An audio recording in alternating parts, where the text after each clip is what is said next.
Hello and welcome to the Spiralinghigher podcast, hosted by me, Sam, mindset and manifestation coach. And me, Gina, your biz and mindset coach. We're here to support you on your spiritual journey by bringing you intimate and raw conversations about healing, manifestation, consciousness, and spirituality. We hope this podcast makes you feel less alone as you become aware of your patterns and limiting beliefs to up-level your life, manifest like a boss, and together, spiral higher.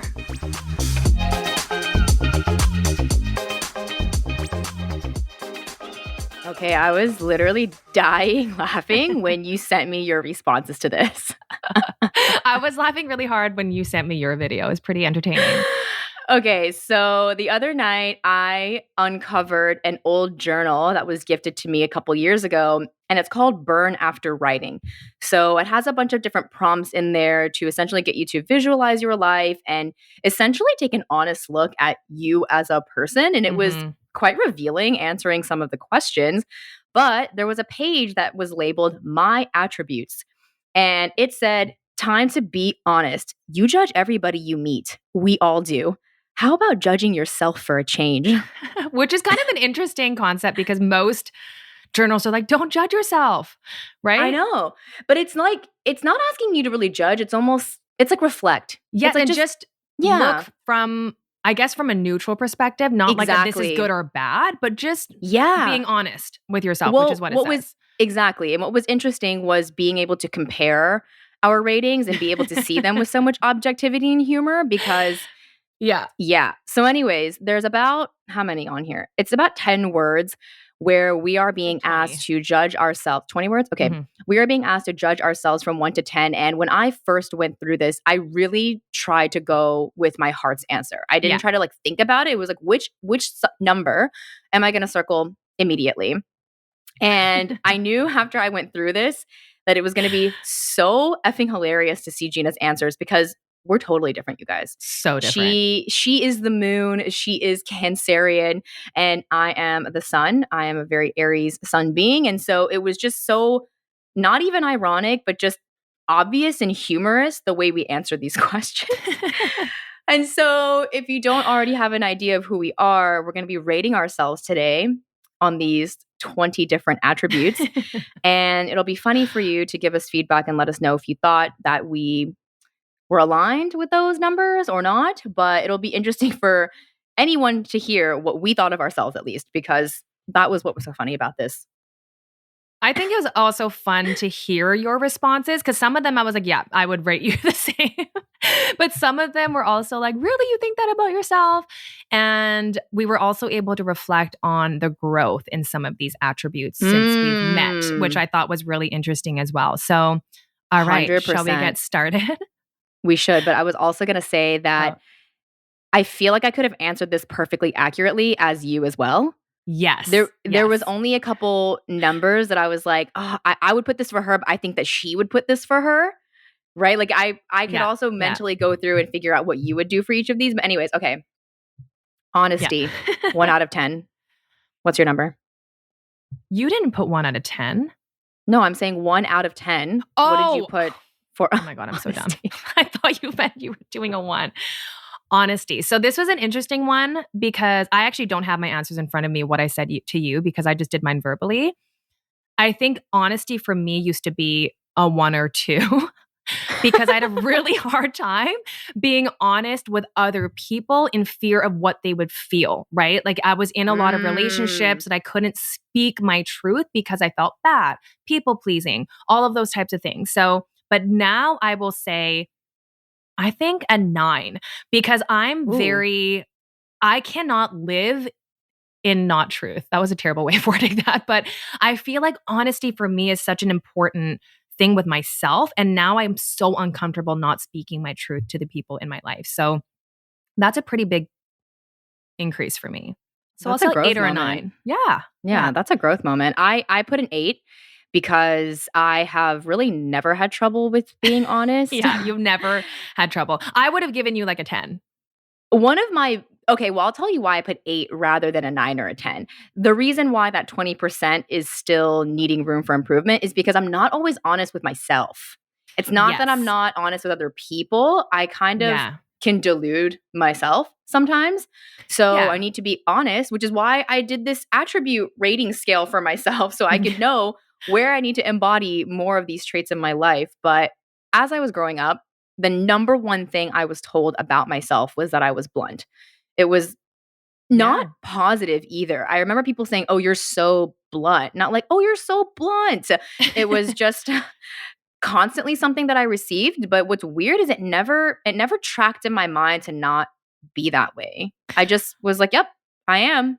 I wouldn't use the word blunt for you. I feel like I would just use the word that you're very honest, and I think you don't have filters, meaning like you're not really worried about how the other person might perceive it because you're like, well, they get to have their opinion and I've had mine. Like you've always been like that, where I'm like, but what if they don't like you? And you're like, I don't care.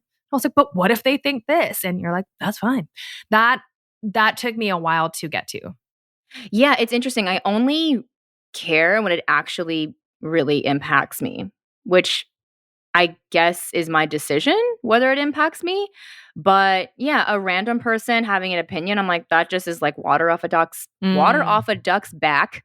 That's what they say in the country.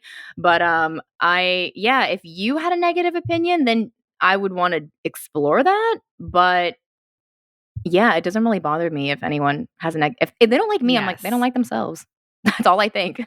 I actually remember I'm going to try to keep this general.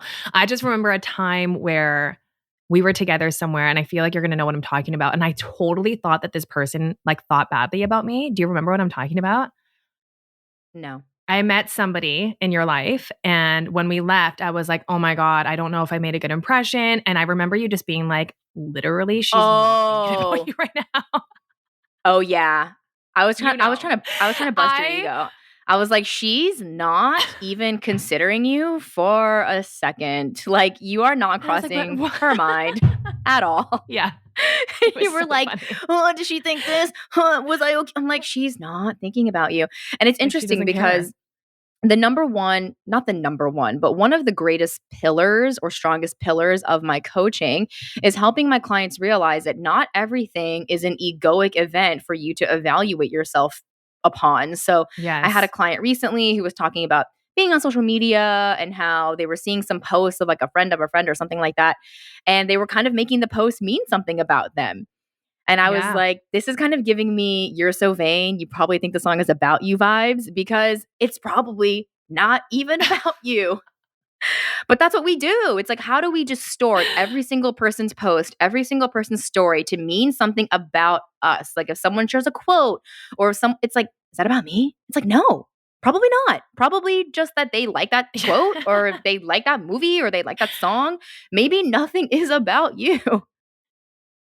Yeah, that's funny. I know. But I mean, I was definitely guilty of doing that as well. Just always assuming like, how does this mean something about me? But I think that's been one of the most freeing things is everyone can have whatever opinion they want, whether it's good or bad. And you and I have talked about that too. Like there's a lot of people out there, you know, artists, different coaches, different teachers that were like, yeah, I didn't like that. But my opinion of not liking that has no bearing on their success and their mission. And it doesn't affect the fact that it could be totally initiating or activating a transition or a mindset shift in someone else. Like it just doesn't, right? Someone's going to watch a movie and think that was the most life-changing piece of content I've ever absorbed. And for other people, they're just going to walk out of the theater and be like, that was all right. Yeah. Nothing I'm really going to think about beyond this moment. So anyways, okay, next word. Generosity. I put a 6. I'm going to say like, it's so funny because I feel like my husband would be like 1 for me, but I, in general, tend to be over generous. And a lot of that comes from the people pleasing, right? So I think I said 9 or a 10 because I tend to just want to overgive. So yeah, I think it depends on what it is. Like I don't like to share my food. Same. I'm like, no, don't eat that by your own. At least with my husband, not really with you. We share quite a bit. But like clothing, I don't necessarily like to share clothing with people. I don't like that either. It's just like a personal thing. But generosity as a whole, I would say, yeah, a 9, 8. I'm going to say 8. Yeah, I'm with you on the clothes thing. When I was growing up, I was I'm a little bit looser around these things now, but I was just very meticulous about my possessions.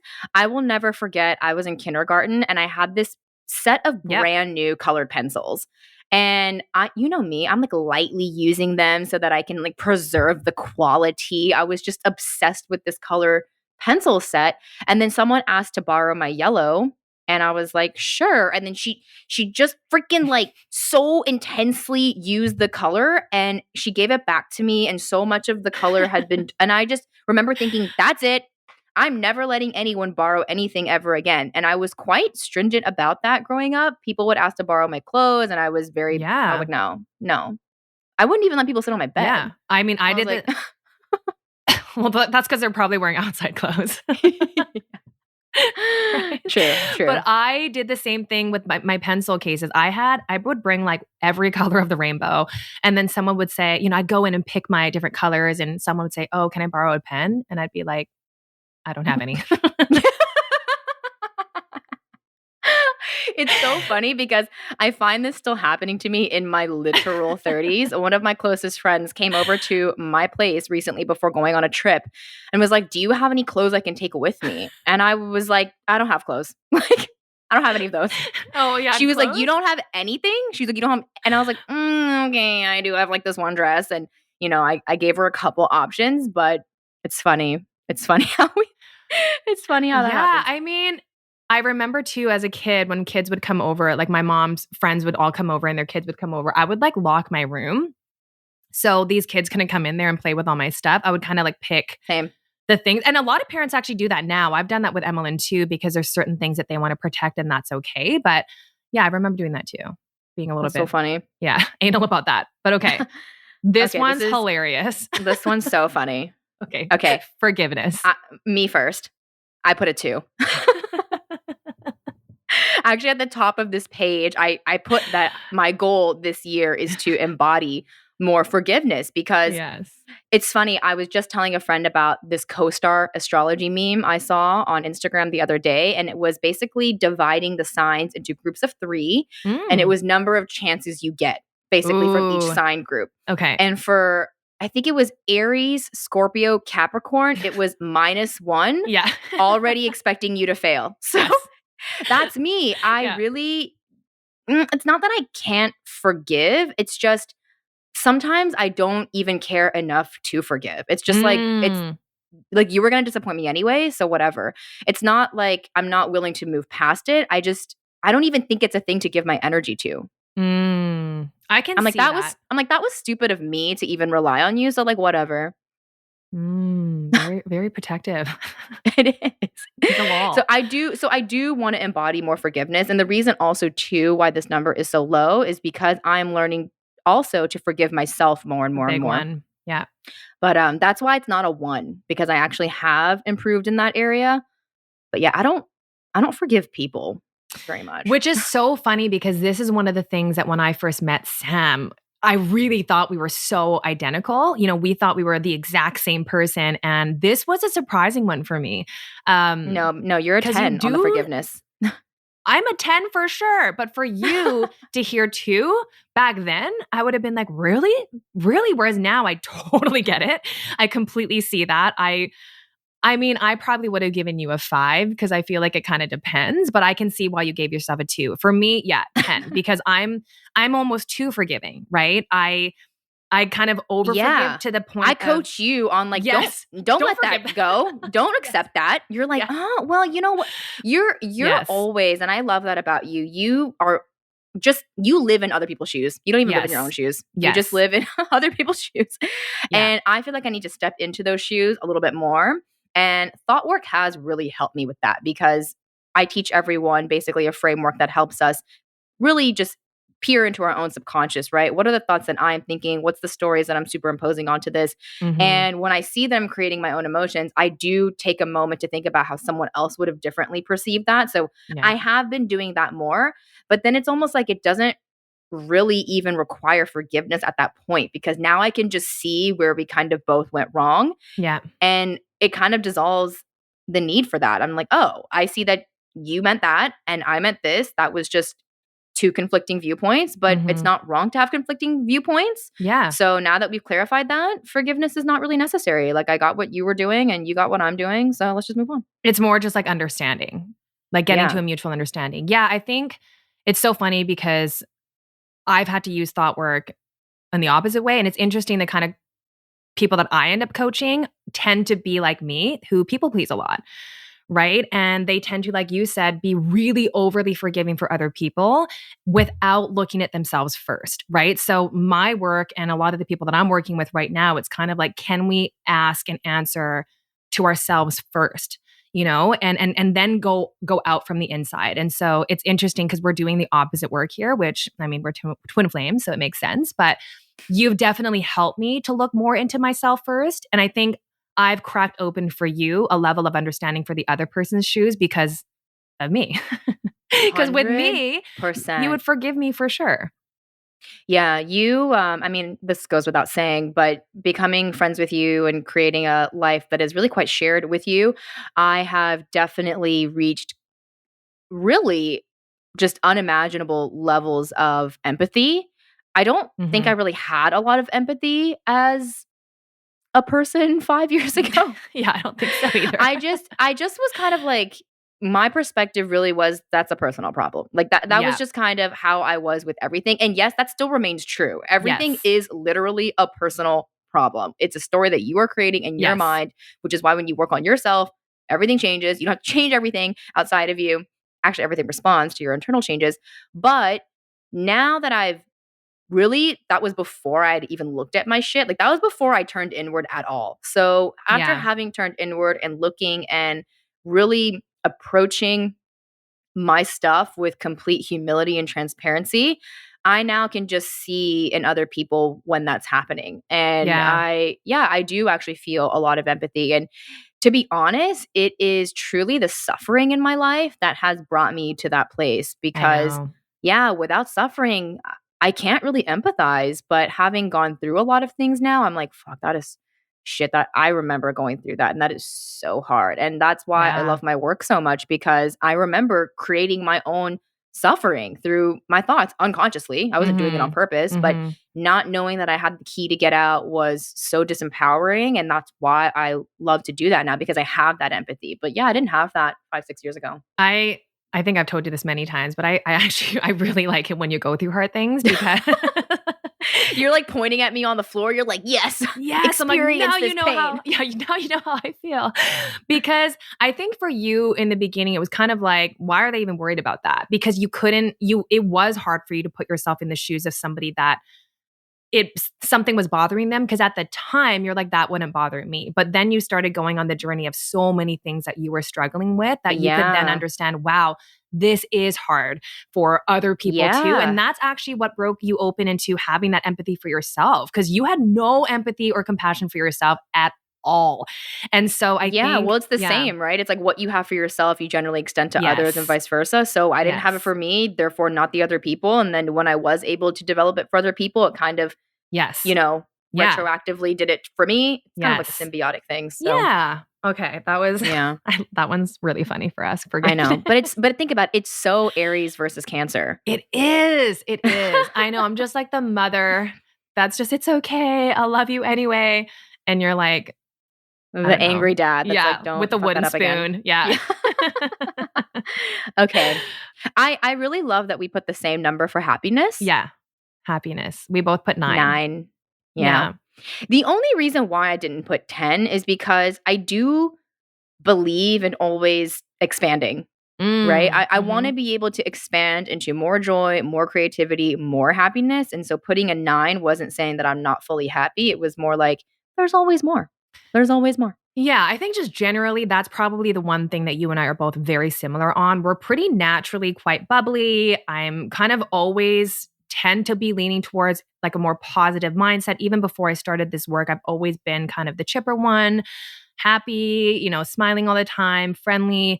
So that's kind of my natural state. But I agree with you. I didn't do a 10 because I'm not always happy. And that's not even my goal to always be happy, because we all 100%. Know I love the darkness. So yeah, I'm the dark side of the moon. Yes. I'm really glad you said that, because it used to be my goal to always be happy. I know that. it was so revealing to me last year doing such intense thought work, shadow work through the last sort of period of my Saturn return. Yeah. And basically this seems so easy, but the biggest thing I realized was, I think the point of life is to be happy. Yeah. And if the point of life is to be happy, then I don't think I'm doing life correctly somehow if I'm not happy. Because I've been told my whole life, like, do what makes you happy, blah, blah, blah, blah. Not really realizing that wasn't actually giving reverence to the entire human experience. So I changed my life purpose. It's not actually to be happy anymore, but it's to be authentic to myself, which could be sadness, it could be frustration, and really to live a life of creation and purpose. So the goal is not to be happy anymore, because in the devotion to a life of creation and purpose, I'm going to have to experience things that aren't necessarily super happy, chipper, happy go lucky. There are going to be a lot of obstacles on my purpose journey, and I want that to be there because it's helping me really just develop myself to be an even more powerful deliverer of the purpose. So it's fine. It's totally fine. Happiness is no longer the point. Yeah, that's so stressful to think that you have to be happy all the time. What's crazy is now that happiness is not the point of my life, I'm actually way happier. Of course, because that's just a byproduct of being authentic to yourself, of having compassion for the dark times. It's like that, you don't have to strive for that. That just happens automatically when you're living from the place of accepting all that is and loving yourself no matter what, right? So that was definitely something that I was surprising for me about you when I learned that it was very hard for you to be anything other than happy, because I don't have that. I didn't grow up. Like for me, my natural state as a kid was being quite sad, you know? And so I've experienced so much sadness and so many dark times that was almost the norm for me, in the sense of like just feeling really depths of pain. Whereas for you, it just wasn't as, prevalent, I guess, in your life, at least when you were younger. But yeah. I genuinely was a very happy child. Yeah, I was not. Yeah, it's so funny because we really do just hit different.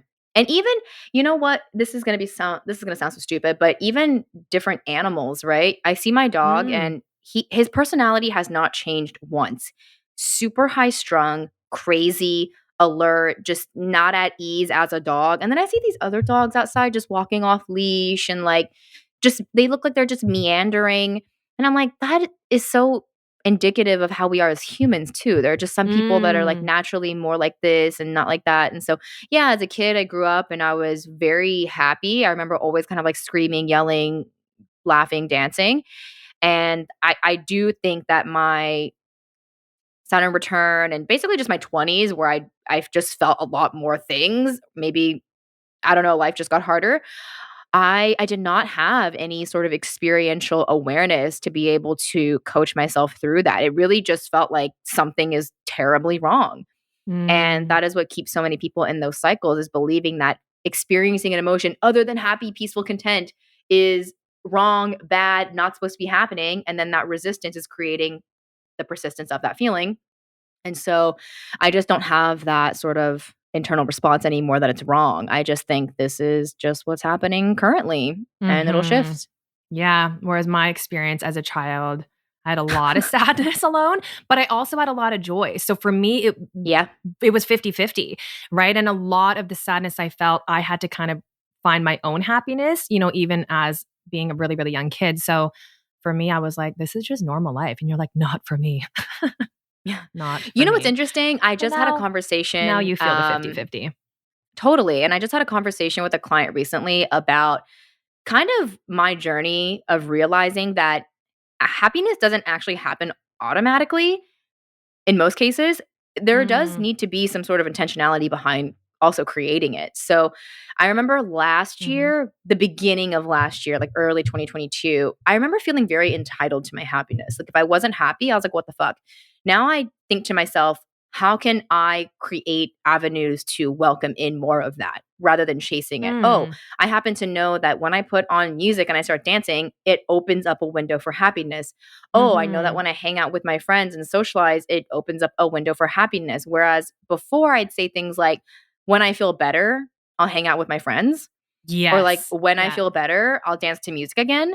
But those were things I had to proactively incorporate in order to open myself up to that, because I was just waiting to feel better again and just kind of sitting in anger at myself because I wasn't already happy, instead of being like, okay, so I'm not happy.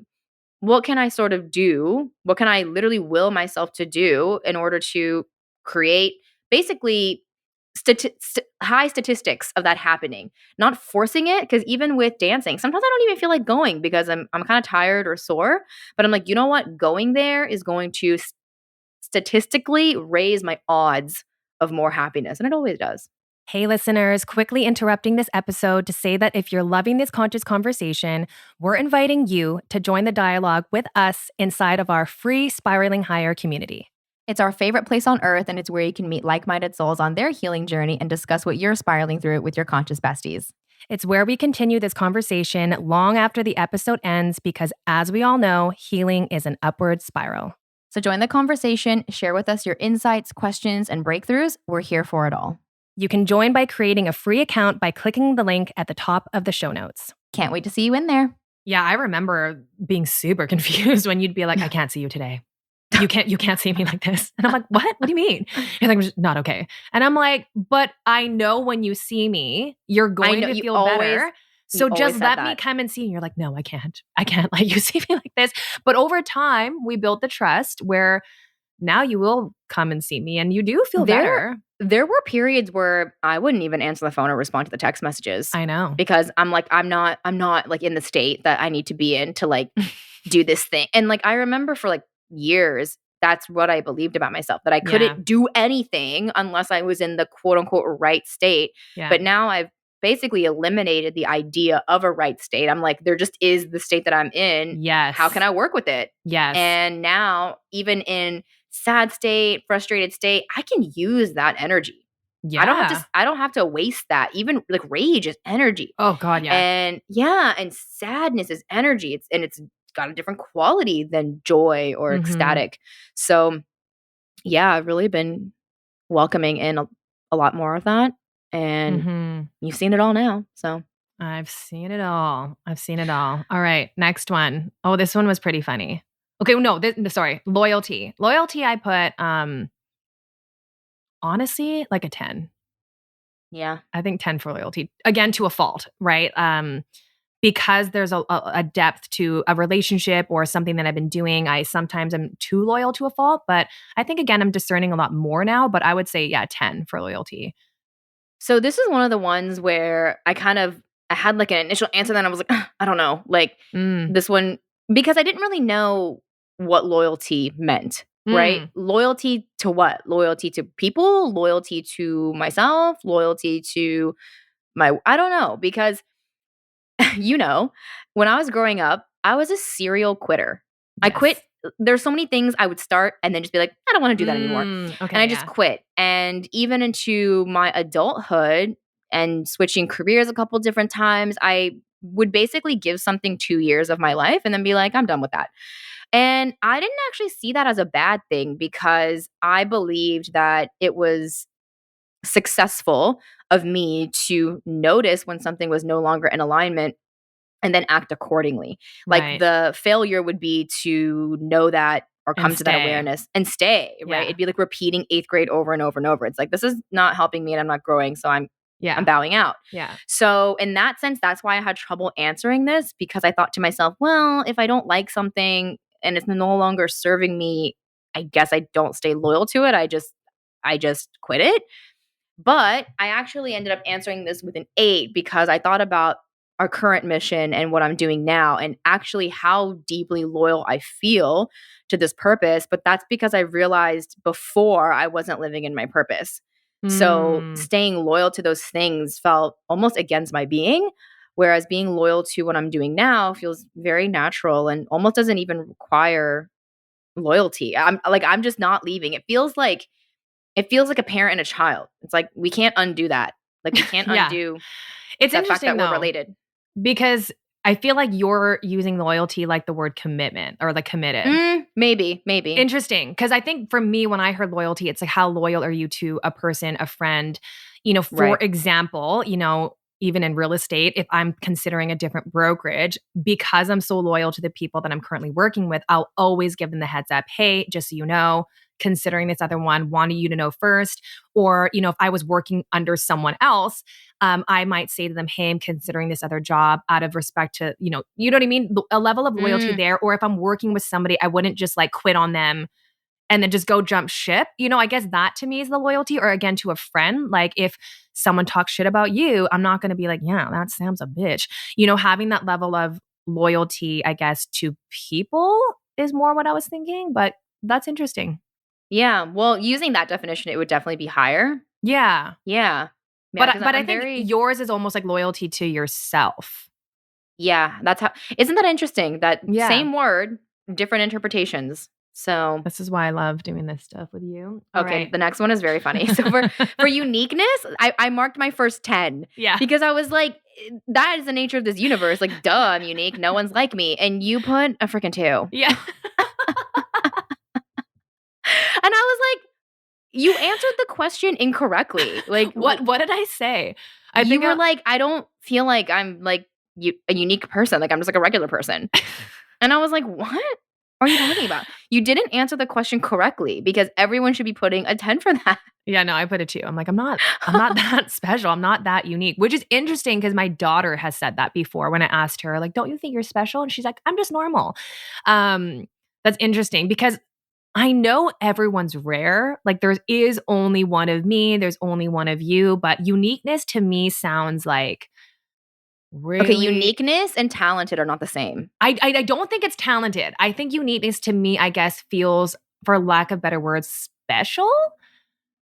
Or there's something different about this person, And that's why I'm like, no, I'm like a 0. I'm a 1 or 2. You, to me, I would have put 10. Yeah, you're very Why? unique. Why is that different? I guess I just think you're really special. I also think you are very special, which is why you were like, I don't know, maybe a 2. I was like, that is incorrect. That is not how to answer that. Yeah. Okay, maybe I can bump that up. I mean, I can give myself a 5. Sure. Okay, well, I'll say this about humor. You're definitely funnier than me. So I put a 7. I think I gave myself a 9. I really value humor a lot. So I do. You value humor. But do you actually think that you are funny?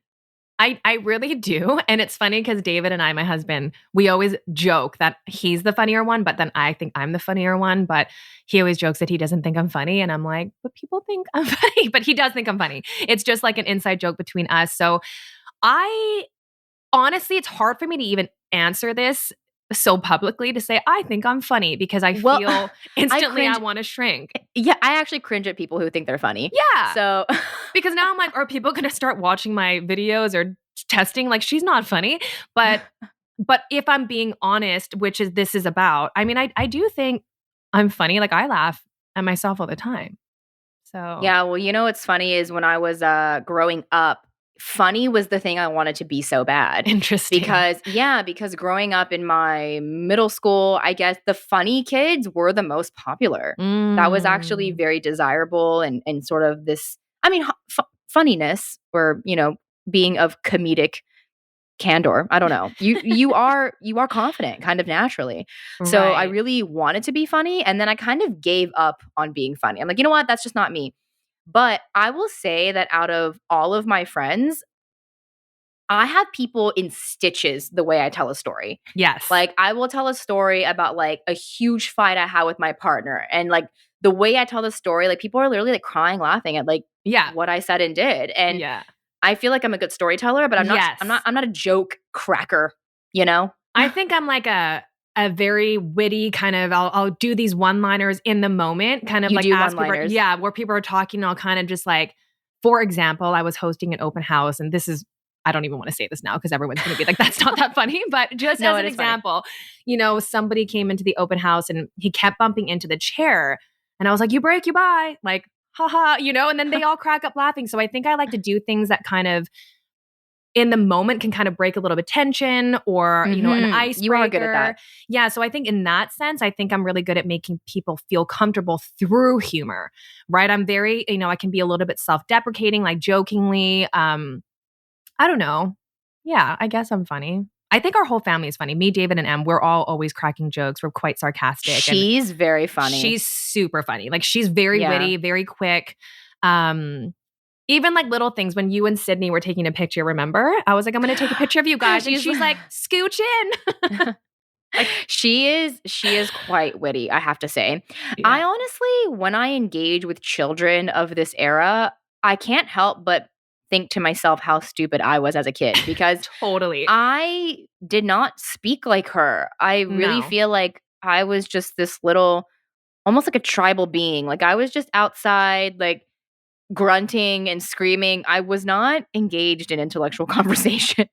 I was just running around in the backyard. I was like a little caveman child. I was just having deep, dark conversations with myself. That was me. Childhood is so weird. Okay. So weird. Intelligence. Yeah, I don't even remember. I should have wrote mine down. I mean, I would have given you a 10. Okay, intelligence. You would have given me a 10? Yeah, hell yeah. To me, you're like, I see you as a scholar. A scholar. That is so funny, because this is one of the ones where I have experienced the most self-growth in, because I really did grow up thinking that I wasn't that smart. People outside of me would say it, but I felt like it was something that I was constantly trying to prove that maybe they were right. Like internally, I thought I'm actually not, but I need to will myself to meet their expectations. The model minority myth, of course. Yeah. So I remember trying really hard and thinking that, like, well, if I didn't try hard, I guess I just wouldn't be smart. But then I realized that trying hard is also smart. Like actually applying yourself and willing yourself is an intelligent thing that people do. Yeah. And I've had to literally write, I call them self-defense statements between me and my clients. I have to write these statements where I claim what is true about myself. So for example, something like, I graduated from McGill University with a 3.9 GPA. This is not to like be boastful, but to just literally factually remind myself that an idiot doesn't do that. Like, an idiot doesn't graduate with that kind of GPA, regardless of how hard I tried or what my natural intelligence is. I nurtured it. Mm-hmm. And so therefore, I put an 8, because there's definitely at least 20% of the population that has like genius intelligence that I have not accessed. Yeah. And I have a similar story. I remember when I had to do a social media seminar and they wanted me to teach about how to leverage social media for business. And I was like, why would they want me? Like, I don't know anything. And I remember I'm dumb. Yeah, I'm dumb. Like, what am I going to teach them? I know nothing. And then my therapist actually told me to do very similar to you, of just writing down the facts, right? The fact was, I did build my business on social media. I do teach my team and my clients how to use social media for business. And I wrote down these facts where I was like, I guess factually, I do have something to teach. Whereas if you have to think if I'm good at social or if I think I'm smart about this, that's more subjective. So I like those self-defense truth statements. Like, what do I know is true that I can't even argue in my own mind? Like, that is a fact. I did build business off of social. So exactly. It's like, it reminds me of when we used to do those intros of our guests before we would start the episode. Yes. And we're literally listing facts about them. Like, published this book, started this, and they're always amazed by their own bio. And I'm like, this was on your website. Like, this, you wrote this. You did this. And they're like, yeah, I guess I did. Yeah. It's so weird. It takes so long sometimes for our self-concept to catch up. And so, I mean, I kind of reversed that process now, obviously using law of attraction. I kind of embody the identity before things even happen. So by the time they do, I'm like, yep, that sounds about right. But that takes a lot of effort and awareness to do. Otherwise, you're constantly waiting for things to catch up, and you're like, oh, that's weird. I don't even feel like that's true. Yeah, but it is. So literally facts. Intelligence for me, I'm pretty sure I said 5 because no, you didn't. What you did were I like, say? I think you said 7. Are or you something sure? Like that. Okay, well, you're definitely not a 5. Like 5 to me is like a failing grade, because think about the way that we. Well, this is interesting. What does the 5 represent to you versus what it does to me? Because I'm kind of thinking of it like a grading scale. Like, if you got a 50%, that's really bad. Okay. So I grew up excelling in school. I was in honors classes. I was always straight A's. I moved a lot. So we would always move to these different towns in the middle of the school year. I was in gifted programs. Like, I was always like that when I was younger. And then in high school, I think because I just stopped caring about trying to prove my grade to my parents, I kind of just, I don't know. I just kind of stopped trying. I still did really well. I still got straight A's, but I think for me, I guess intelligence equates to the level of education you have. That was a maybe. huge chip on your shoulder. Yeah. And I actually didn't want to go to university because I saw so many people, including my brother, go to school for years, spend all this money and do nothing with that. Where for me, I was like, I want to work. I want to get experience. I want to build a business. That's more what I wanted to do. And so it's interesting as I'm saying this out loud, I guess someone could say there's a lot of like business acumen that I have, right? There's a lot of intelligence Definitely. in that, but I don't necessarily see that from myself. But yeah, a lot of this is just like, Yeah, I think you need to see self-taught as really highly intelligent because you're like, oh, well, this is like just like self-taught, but that's very intelligent. You taught yourself rather than going to school and having instruction, right? And obviously there are a lot of smart people who go to school, but I do believe that the people who don't have a lot of self-trust and confidence that can't be taught. And I will say, like, I am someone that will figure everything out. You know, like even when I was singing, I taught myself how to record music on my computer with all the programs. And so that's so funny because my husband would say like 10. Like he thinks I'm super smart. I like to figure things out. Yeah. So you know what? That's funny because I feel like there's multiple versions of me that are trying to answer right now. But I think again, objectively, sure, I can give myself an 8. Okay, well, so what's interesting about this is that what someone else thinks about you has really no bearing on how you sort of react and respond in your life. Like, that's why this was so important for us to do. Yeah. Like, what do I think about these attributes? Because you can think something about me, but that's you don't see really it. neither here nor there. Yeah. Because what I think about me is going to determine how I respond. So, yeah, I mean, if you guys are kind of going along with this, you should kind of think about your numbers. Like, what would you put for intelligence and why? Right. What's your reasoning? Because if I'm in a job interview, I know I'm going to get that job interview. I've never not gotten a job in a job interview because I know I'm a quick learner. I figure things out. I do excel in that kind of setting. So it's really funny because now that I'm embodying that version of me, I'm like, yeah, I'm super smart. So this is actually really funny. That's so funny because I have zero confidence that if I went into an interview that I would get the job. Like I would defo not. Like I think that I feel like I'm the type of person that they would leave the interview and be like, wow, we really liked her. Like she was great, but I don't think she's qualified. Like I'm almost 0% qualified for like any actual job, which is hilarious. That is funny because I'm like, yeah, I feel like I could get any job. Okay, next one is hilarious. Accommodating. Me, not at all. Too. Like 0% accommodating. It's like, is there negatives allowed on this quiz? Mine is like an 11. Yeah. Mm-hmm. It definitely is. I have a very high tolerance for things. Well, tolerance is actually one of the other words, which you also put a 10, right? Okay, so that is separate. Accommodating, like I'll move my stuff around and I'll work around you and, you know, kind of, I guess doing that. I do that a lot, again, to a fault, where now I think I have the discernment of when I want to be accommodating. But yeah, I'm definitely a 10 for sure. You're definitely a 1 or a 2. I've been told by so many people that I love in my life who have just had to accept this about me that I don't compromise. Yeah, you don't. And I mean, you do and you don't. Yeah, I'm just very discerning about when. Compromise is not my go-to option. It's kind of like, well, if we really effing have to, then I'll consider compromising.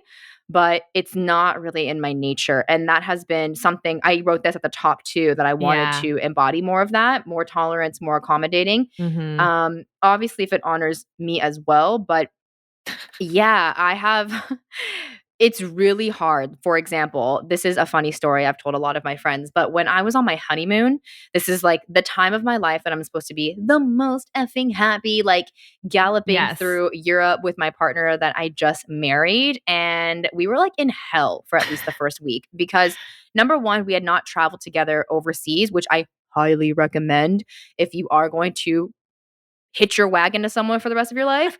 But I basically got to Europe and learned that we have very different approaches to how we want to experience traveling. Yeah. So he is predominantly earth, water, elementally. I am fire, air. So he gets to a vacation spot and he's like, let's sleep in. Let's just see where the day takes us. And I'm like, excuse me, the hotel breakfast is over at 7:30 and we need to get onto the bus to get to the Louvre before it opens so that we're like the first in the line. And then I've also planned the whole trip around like the kinds of restaurants I want to go to. And he was very confronted with all of that. Like, we just got here. Like, why are we in such a rush? And I'm like, we have a limited amount of time, sir. So we need to get dressed and see everything. I will say, however, my approach to traveling has really changed. Now, I don't want to see everything. I'm like, I want to experience my vibration here. I really want to feel what it's like to be immersed in this culture, in actually the thoughts of the collective. I'm very interested now in engaging with locals because I'm so obsessed with how our thoughts shape our world. So I want to know, like, what do you think about these things? Because I like comparing the differences between the different hemispheres of the world. But yeah, I was not accommodating at all. Like, I was like, I'll just go by myself and then you can meet me later. And then, of course, that really upset him. He's like, no, we should go together. This is like our honeymoon. And I was like, that I know that, but I want to leave at 8 a.m. Like, and so I have learned now that we basically pick days. So it's like, okay, this day we're going to be like not by the book. We're just going to laze our way through. It is compromise. So I have gotten better, but that's why I'm not a 1. I'm a 2. You're getting up there. I think I'm at a 10 and like maybe now I'm at like a 9. I feel like we're both kind of meeting in the middle because I used to be way too accommodating in that if somebody said, like, I want to go to this restaurant, I'd be like, yeah, we can go there. But really, I'm like, I don't want to go there at all. I will just do whatever the other person wants to just make things easier because I don't want to put them in a situation that they don't want to be in. Because for you, if I was like, let's go to this restaurant, you'd be like, sure. And I'd be like, she doesn't want to go. We don't have to do that one. And where you would just say like, I don't really want to do that. I tend to be more like, that's fine. But I think I'm becoming more honest where I will say no or... Yeah, I feel like you definitely are. You have been very vocal about, no, that place sucks. Yeah. Or I don't want to do that. Yeah, like I've been there. It's not that good. Like, okay. So I think discernment there is also pretty big for me, but I will say I'm a 10 for sure. The next one's also hilarious. It's talented. Sam gave herself an 8. I think I gave myself... This is really hard because I think, again, my MO is to respond from my small self. I can feel that right away. I'm like 1 for talented, right? I'm like 1. Like I don't have any talents, but then when I, oh my God, when I tune into, the unstoried self, the version of me, like without all of the limiting beliefs and things like that. I mean, I guess I have talents. Yeah, I call that the super self. You did an incredible breathwork meditation inside of my program yesterday, which really allowed people to step into that version. And it must be really helpful maybe for anyone who's still listening, hopefully, that to hear what we think of ourselves. Yeah. Because, it's not like we're marking 10 on all of these things. Yes. Like, we're humble enough, I guess, to acknowledge the parts where we do need more work, but also the goal isn't to be a 10 in all of them anyway. Yeah. And to hear yourself say you think you're 1 and talented, but you know what? I'll give you this, or maybe this will help you see why I gave myself an 8. I was actually voted most talented in my high school. But that's external. That's external. That is true. But that actually maybe influenced the way I see myself. Yeah, over 10 years ago. Yeah, it's interesting because I grew up playing piano. I obviously sang. I did dance. I guess just right now, I don't really feel like I'm using talents per se, but I am very musical. I love songwriting. So that's talent. Yeah. So, but then it's like rating how good I am at those things, I think is where I trip up. I just like overthink literally everything, guys. So I'm going to give myself, I'm going to say a 6. Okay. And that's an improvement. Yeah. It's improvement from 1. Confidence. You gave yourself a 2, and I was like, what the heck? Yeah. I mean, that's an improvement from a 1. Okay. That's an improvement. I gave myself an 8. I'm actually a highly confident being. I'm surprised you actually didn't give yourself a 10. To be honest. I feel like a 10 is too much. No, like, a 10 there's is room full for humility. Confidence. Oh. It's not overconfident. 10 is just full confidence, which I think you absolutely have. I gave myself the 8 for humility, like I think. Yeah. Okay. That's nice. which is why I gave myself a 5 for humbleness, because it was the medium of acknowledging that I'm a 2 at accommodating. I'm a 3 for tolerance, but okay, I said that I was confident. So the humbleness is a 5. My humbleness, I think, is like an 8 or a 9. I'm pretty humble. But is it, if you actually rate yourself as an 8 or 9? Is that actually truly humble? Oh. But it's kind of like when people joke to themselves, like, I'm the most humble person I know. It's like, right. It's not being very humble. Well, for the purposes of the quiz, outside of the quiz, I would say, I mean, listen to me. I'm like, I'm a 1 confident, 1 talent. But is that humble? That's like self-deprecating more than it is humble, I guess. Yeah. I think I do.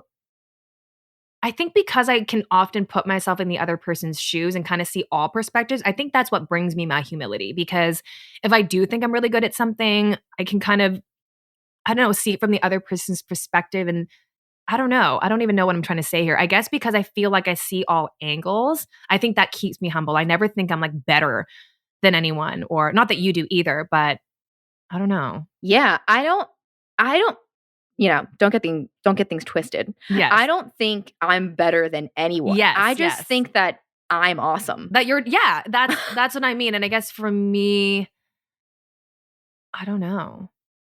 I just really like me. It's not that I think I'm it's not that I think I'm better than anybody else. Like, I really also like you, and I really also like all of my friends and so many different creators and teachers and speakers, but I just like myself at the same time. Mm-hmm. I'll put it this way. I feel like I would be one of those, if I was a famous person, I'd feel like I'd be like one of those celebrities that stayed like grounded. You know what I mean? You'd be like the Hillary Duff? Yeah. And like the Emma Stone. Oh, I love her. Or the like, one who was in La La Land? Like Ryan Reynolds. He's like super down to earth. He gives, you know what I mean? Like, he's kind of like, doesn't. I don't know. I feel like he's like literally obsessed with himself. Really? I don't know. I feel like he's still good for him. Himself, I guess. I don't really know Ryan Reynolds very well. I don't really watch his stuff, but I feel like it'd be like that, where I wouldn't be like a Mariah Carey. Okay. Like, yeah. Oh, okay. I got it. Got it. Okay. Like, let's speed through the rest. Okay. So loving, you were very surprised at what I put. Very surprised. Yeah. I put a 4. And the reason why I put a 4 is because I do feel that I'm limited in my scope of who I give my full lovingness to. Mm-hmm. Like, I don't just act loving to be loving. It's like you got to kind of earn the love a little bit, you know? Yeah, I'm a 10. I kind of like. You definitely are. I'm a Cancer. I know. I'm all it's love so much all the love. time. So much love. It's like mama bear love. Yes. The next one's also hilarious, but you guys are getting the drift here. The next one's tolerance. We can all guess what Sam wrote for that. Yeah, I put a 3. Which is pretty good. Pretty good for you. Yeah, it's better than it used to be, for sure. Like, I'm becoming more tolerant of other people's perspectives, which has been really healing for me, because I just allow things to be different now. You know, I remember telling you my biggest lesson last year, maybe 2021, was allowing 2 truths to exist at the same time. That was a big one for me too. Huge. It doesn't mean that we have to agree at the same time. It means your version of it can be true while also mine is, even though they're in conflict. Mm-hmm. And letting that exist reduced so much resistance for me, because I would constantly want to get to the place where we shared the same perspective, whether that be me and you, me and my partner, me and a friend, or whatever. I needed them to see it. And now I'm like, that's fine. Like, I understand how you came to that conclusion. Yeah. And it doesn't have to be the same. I think for me, I'll put like an 8. I'm quite tolerable.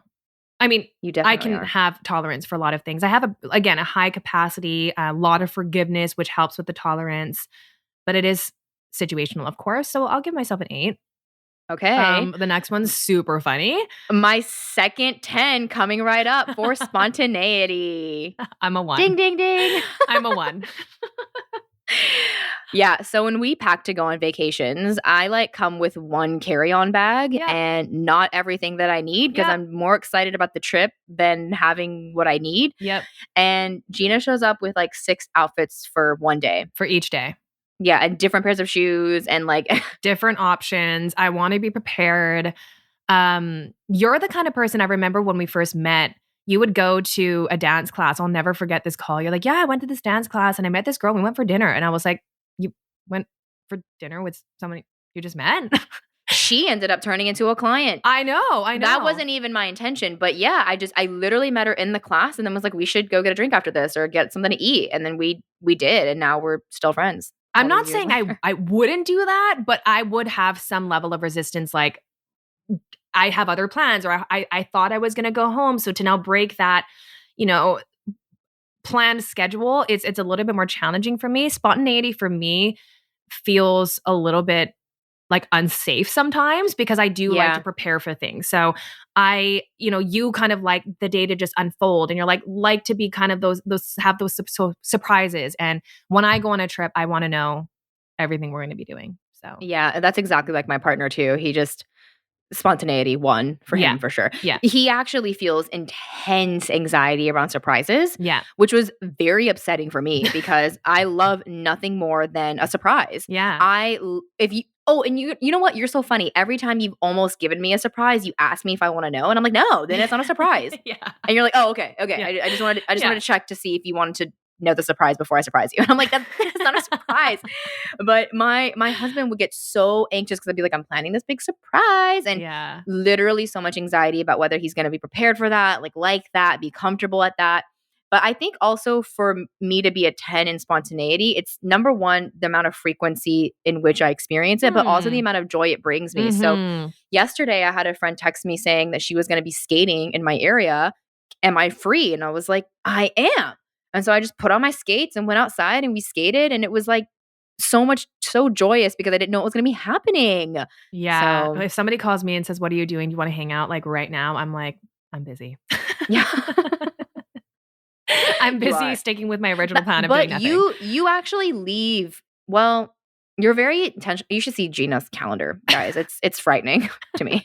Like there are times where you have your just phone out and the calendar is visible and there's so many colors and so many boxes. Whereas I have like a maximum of 3 things on my calendar every day. Yes. And I do intentionally leave gaps in between as well. Like I'm really intentional about leaving breaks for myself when I'm going to eat my lunch. And even today, like I'm going to go on a nature walk and I'm putting that into my calendar.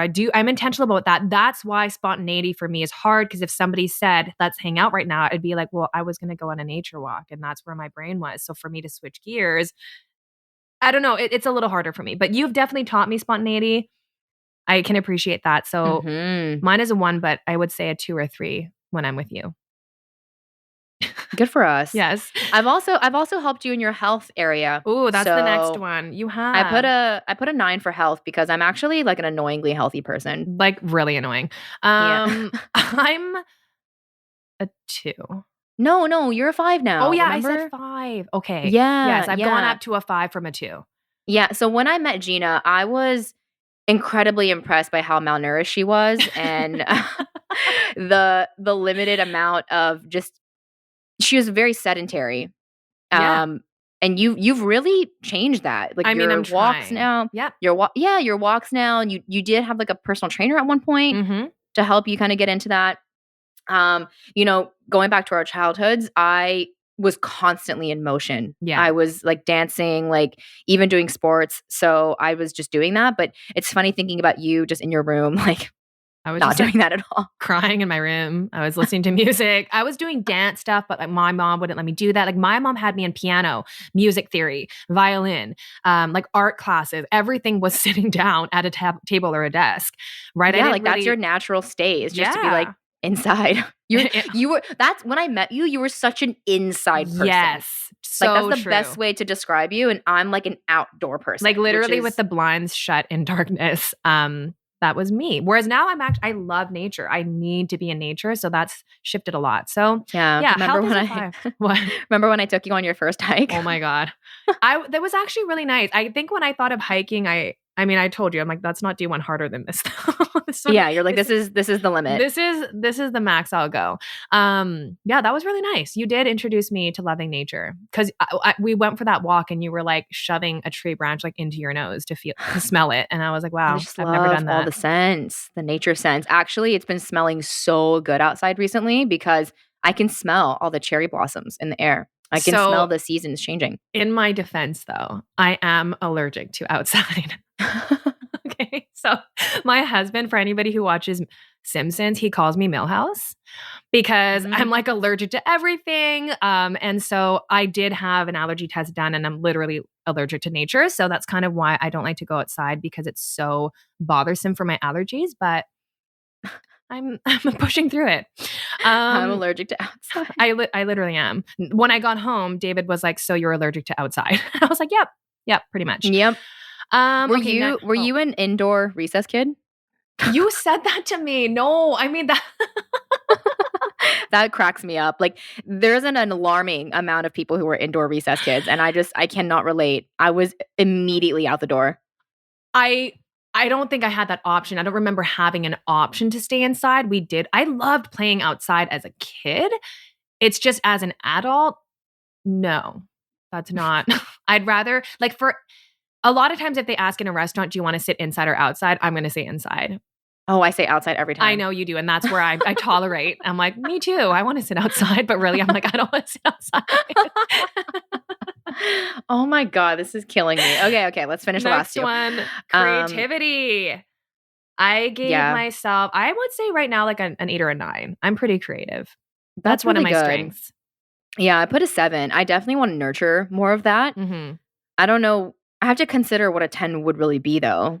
I mean, really, we're all a 10 in creativity, right? Totally. But again, just judging ourselves. Yeah, I mean, you make raps and shit, so. I do. I have come up with a couple decent raps lately to help I'll with never anxiety. forget when you were showing me the one rap you did and you were like doing it. And I was like, oh, you're like, I'm not done.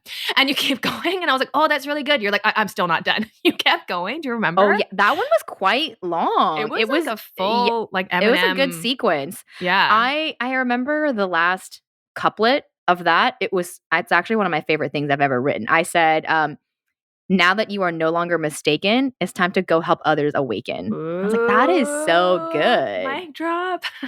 I didn't create it. I was just the vessel. Okay. Fashionable. I've rethought about my answer. It's definitely a 3. What? Not fashionable at all. No. I don't accept. Gina's a fashion 9 though. No. See, I think I said like a 5. You're a Libra rising. Don't even fight with the stars. You're a Libra rising. I do. It's hard because I guess my answer to you was I really love fashion. I went to fashion school. I thought I was going to be a fashion buyer. Like I love fashion. I love the different designers. Like I used to have like all these fashion books. I really appreciate fashion. It's hard for me to see myself as someone that's fashionable. For example, I remember when I was first doing some collaborations with different brands and they wanted me to do clothing like collabs. And I was like, me? You want me to do something related to clothing? I didn't think of myself as somebody that could represent, I guess, fashion. Which is crazy because if any of you have ever been to either one of Gina's Instagrams, like just look at her outfits. She just looks like a catalog for a really nice clothing website. You know what? Growing up, I was such a tomboy and I was the weird kid that really enjoyed having uniforms because I was like, great, I don't have to think about this. About it. Okay. Don't have to think about this. So when I am getting ready for the day, I just want the easiest clothing pieces. I don't. Okay. Yes. Yeah. I'm understanding this differently then because I guess when I think fashionable at first, it was like, do I think I'm good at fashion? And I think when I think what you're saying of how much do I enjoy creating outfits, things like that, then yeah, that would be like a 9 or a 10 in terms of how much I enjoy putting outfits together. Like even matching with Emmeline, my Disney outfits, I really liked having I wanted a pink dress for a Disney and okay, sure. I'll give myself you're a 9. Fashion 9. All right. Fashion 9. This was so She's fun. A fashion 9. Yeah, it was honestly really just so funny to bring our answers together and reflect on the matrix of us. Yeah. And just how different we are and also just how we see each other. So yeah, if you have a conscious bestie or someone you can do this with, try it. Hopefully they can, how are they going to, I mean, you can just follow along with the episode and figure out all these 20. Yeah. Or maybe I'll find an original sheet that maybe I can find it on the internet or something. Or maybe just create one and then put it into the community. Yeah, put it into the free community so that you guys can do it yourselves because quite sobering to have these realizations. And yeah, now I kind of know what my North Star is this year. I do want to work on being even more spontaneously loving. Yes. And more tolerant. Yes. I do want to become more of those things. And I think that's just part of maturing, right? There's like a way that you are naturally, and then you choose consciously to hone and cultivate other traits. So I'm learning to do that for sure. Without the judgment, right? Without the judgment. Yeah. Like this just kind of how I am, but I can strive for more. And I think it's important too to see that, for example, being more naturally forgiving or more naturally tolerant isn't necessarily better. Yeah. Right? Yeah. Those are just things that we've been conditioned to think, but wherever you are on that spectrum, you can absolutely improve that, but not out of guilt. There is nothing wrong. I don't know if you heard that in my voice, that I'm like laughing at the fact that I'm like a 2 on tolerance. It's okay. But a previous version of you would have thought, like, I really need to be better at that. Like I need, so bad. Yeah. Oh my God.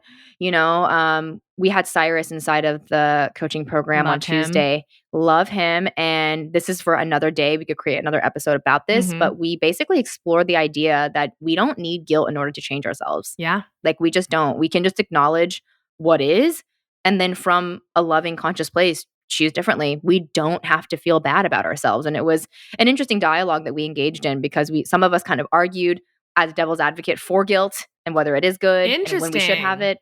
Yeah, he actually argued against it and had like really strong points, and it kind of changed our minds completely. I'm with Cyrus. I think guilt gets in the way 100%. I think that's what he was saying. Remove it in order. Yeah, that's what I think. Interesting. We need to talk about that.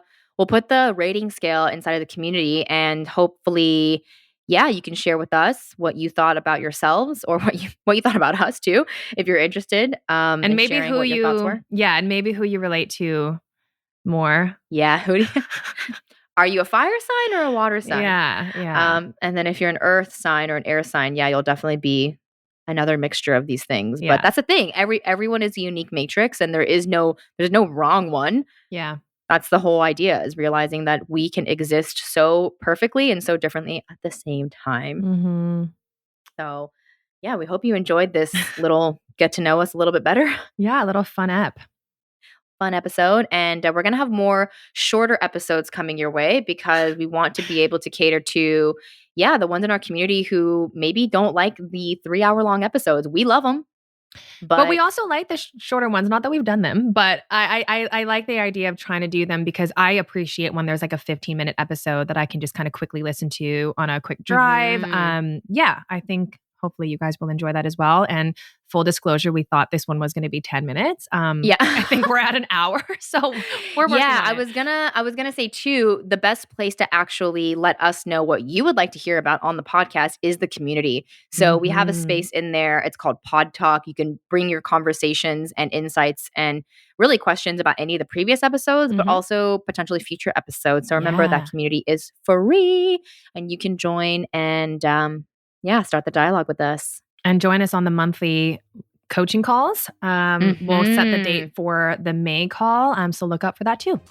Yep. Okay. Bye, Spiralers.